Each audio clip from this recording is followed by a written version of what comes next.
नमस्कार, आप सभी का बहुत बहुत हृदय से स्वागत है, अभिनंदन है।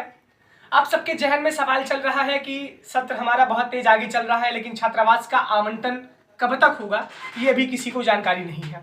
जानकारी न रहने का मतलब ये है कि अभी तक हॉस्टल के फर्स्ट ईयर का फॉर्म अभी आया हुआ ही नहीं है। सेकेंड ईयर का अलॉटमेंट हो चुका है, लगभग ये पूरी प्रक्रिया समाप्त हो चुकी है और मैंने पहले बताया था कि इसी हफ्ते के लास्ट तक आपका फॉर्म जो है फर्स्ट ईयर का वो आ जाएगा। फर्स्ट ईयर का फॉर्म तो आ जाएगा, आप उसको ऑनलाइन तरीके से भर देंगे। जब भी आएगा तब आपको मैं सूचित करूंगा। लेकिन उसके पहले सवाल चल रहा है कितने बच्चों को छात्रावास का आवंटन होगा, कितने छात्र और छात्राएं हॉस्टल के लिए वेट करें, ये भी सवाल आपके जहन में चल रहा है। सामने आप देख सकते हैं कि बहुत भूमिका न बनाते हुए आपको सीधे उसी पॉइंट पे कमेंट करना चाहूंगा जिसके लिए यह वीडियो बन रहा है। छात्रावास का आवंटन, बहुत स्थितियां यहाँ पे हम कह सकते हैं कि छात्रावास कम है, साथ ही साथ सारे स्टूडेंट को छात्रावास नहीं मिल जाता है। तो इस वजह से बहुत सीमित संख्या में छात्रावास मिलेगा। 50% जो बची हुई सीटें थी वो सेकेंडरी के लिए सेव की गई थी, उनका अलॉटमेंट लगभग पूरा हो चुका है। फर्स्ट ईयर के लिए भी 50% सीट यहाँ पर रिजर्व की गई है।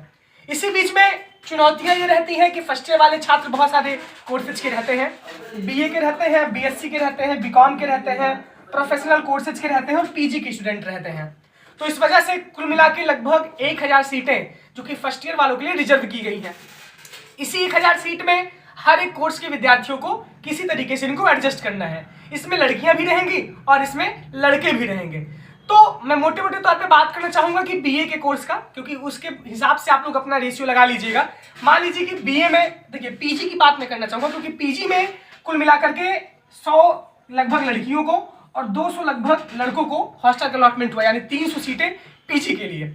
यूजी के लिए संभवतः 700 सीटें या 650-700 सीटें यूजी के बच्चों के लिए रिजर्व की जाएंगी।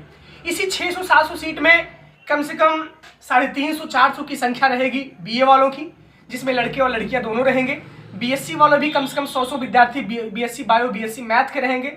बीए एलएलबी के भी कुछ छात्र छात्राएं रहेंगी। बीकॉम के भी बहुत सारे छात्र लगभग 100-150 की संख्या में हॉस्टल पाएंगे। चुनौती ये रहती है कि अब कौन छात्रावास पाएगा, कौन छात्रावास नहीं पाएगा, ये सबसे बड़ा सवाल आपके पास है। इसी सवाल का जवाब मैं दे रहा हूं। एक्सपेक्टेड कट ऑफ में आपको बता रहा हूं, बहुत ध्यान से इसको सुनिएगा और इतने छात्र छात्राएं अपना उम्मीद और आस लगा के बैठिएगा।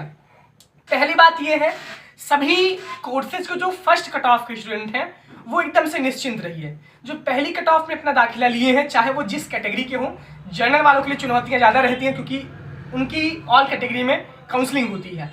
लेकिन ओबीसी, एससी और एसटी में भी बहुत ज़्यादा कंपटीशन हुआ है, ईडब्ल्यूएस में भी बहुत अच्छा कंपटीशन हुआ है।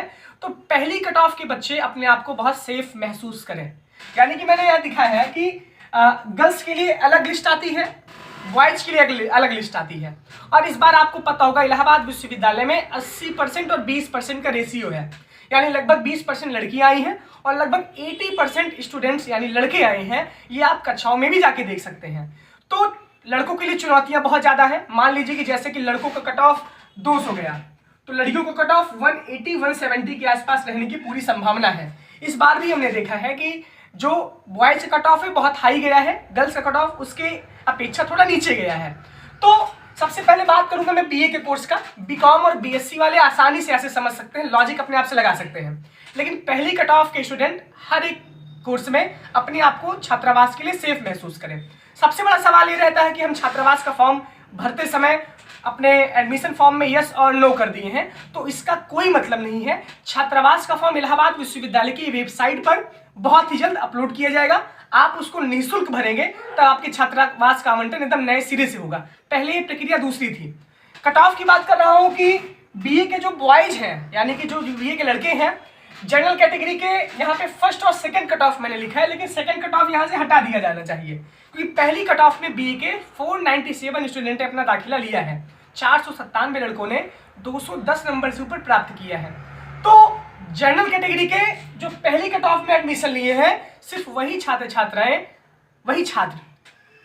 बाद में आती हैं, वही छात्र छात्रावास के लिए वेट करें, यानी उनको छात्रावास 110% मिल सकता है। क्योंकि जनरल कैटेगरी में जब आप होंगे तो उसमें बहुत सारे ओबीसी, एससी और ईडब्ल्यूएस के भी होंगे, तो उनको अपने अपनी कैटेगरी में आवंटित कर दिया जाएगा। तो लेकिन जो पहली कट ऑफ में जनरल कैटेगरी के स्टूडेंट हैं वही छात्रावास के लिए अपना वेट करें। इसके बाद ओबीसी की बात करते हैं। ओबीसी कैटेगरी में फर्स्ट, क्योंकि ओबीसी जनरल का जो कंपटीशन होता है वो बराबर कंपटीशन होता है, बहुत ज़्यादा रिजर्वेशन मिला है, लेकिन रिजर्वेशन का कोई बहुत बड़ा महत्व अपने आप में नहीं रहता। ओबीसी की भी कट ऑफ उसी के आसपास रहती है। तो फर्स्ट और सेकंड, मैंने सेकंड इसमें लिख दिया है कि थोड़ा सा आप उम्मीद अपनी ओर बढ़ाए रखें। उम्मीद को तोड़ना नहीं चाहता मैं, हमेशा उम्मीद बांधता ही रहता हूँ। तो पहली और दूसरी कट ऑफ के स्टूडेंट ओबीसी कैटेगरी के छात्रावास के लिए अपना वेट कर सकते हैं। सिर्फ लड़कों की बात मैं कर रहा हूँ, यहाँ तो बॉयज लिखा है।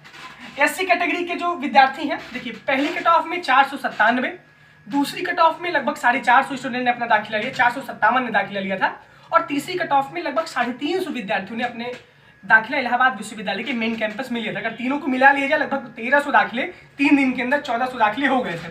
अब ये बताइए, कुल मिला के 350 से 400 स्टूडेंट को बीए के कोर्स में हॉस्टल मिलना है। तो आप खुद अपने दिमाग में एकदम माइंड मेकअप कर सकते हैं कि एससी कैटेगरी के बच्चे अगर ऑल कैटेगरी में अपना वो लिए हैं तो उनको भी छात्रावास यहाँ पे बहुत तगड़ा कॉम्पिटिशन है। तो मैंने थर्ड कट ऑफ तो बहुत ज़्यादा लिख दिया, लेकिन उम्मीद बांधे रखिए क्योंकि उम्मीद नहीं तोड़ना। इसके बाद एसटी कैटेगरी के कुल मिला के कम से कम 250 से 300 विद्यार्थियों ने अपना दाखिला लिया है। तो आगे ऊपर के लगभग 50 से 100 विद्यार्थियों को एसटी कैटेगरी के बच्चों को दाखिला मिलेगा। ये उनकी कट ऑफ की, क्योंकि एसटी को ऑल बुलाया गया था वहाँ पे, ऑल एसटी कैंडिडेट। तो एसटी कैंडिडेट में जिनका नंबर हाई होगा उनको प्रियोरिटी पहले मिलेगी। इस वजह से आपको भी छात्रावास मिल सकता है, मिलेगा, मिल सकता नहीं है। इसके बाद ईडब्ल्यूएस की बात करें तो ईडब्ल्यूएस वाले भी लगभग एक और दूसरी कट ऑफ में जो अपना एडमिशन लिए हैं वही छात्रावास के लिए वेट करें। लड़कियों की बात मैं करूँगा कि लड़कियों में कुल मिला के लगभग 300 सीटें या 350 सीटें गर्ल्स के लिए रिजर्व की जाएंगी महिला छात्रावास में। डब्ल्यूएच है, उसके अंदर बहुत सारे छात्रावास हैं, प्रियदर्शनी छात्रावास और सरोजिनी नायडू छात्रावास और इसके साथ साथ शताब्दी छात्रावास। ये 3 छात्रावास का आवंटन फर्स्ट ईयर की लड़कियों को होगा।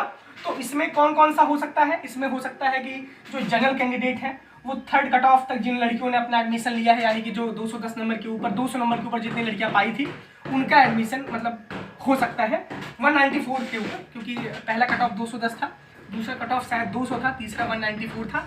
तो तीसरी कट ऑफ तक जिन लड़कियों ने अपना दाखिला जनरल कैटेगरी में लिया है उनको छात्रावास मिल सकता है। और ओबीसी की बात करें तो वो भी तीसरी और चौथी कट ऑफ के आसपास रहेंगी। सब अपना अपना कट ऑफ जानते हैं, इतना तो जहन में रहता है, कभी जिंदगी भर भूलता नहीं है।